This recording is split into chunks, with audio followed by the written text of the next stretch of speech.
প্রিয় বন্ধুগণ, সবাই আগে বয়সটা শুনুন। আবার মুসলমান অনেক কিছু আছে আমার আম্মার বয়সী হবে, আর কিছু এর চেয়ে বেশি বয়সী। এইগুলোর কোনো কাজ নাই মনে হয়। কোনো তাসবিহ পড়েন, আল্লাহ আল্লাহ করেন, জিকির করেন ঘরে বসে না, হে গেছে কোরআনের বিরুদ্ধে আইন প্রতিষ্ঠিত করে।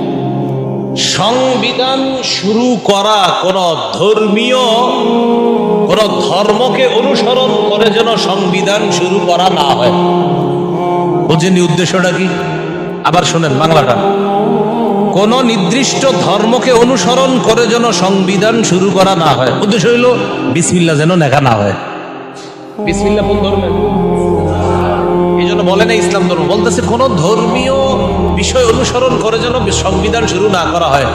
আপনারা সোজাসুজি বললেই তো হয় যে বিসমিল্লাহ দ্বারা যেন সংবিধান শুরু করা না হয়। চিন্তা করেন কত বড় ষড়যন্ত্র। এটার দ্বারা উদ্দেশ্য সূরা আলী ইমরানের 19 নম্বর আয়াত এবং সূরা আলী ইমরানের 85 নম্বর আয়াতকে অস্বীকার করা।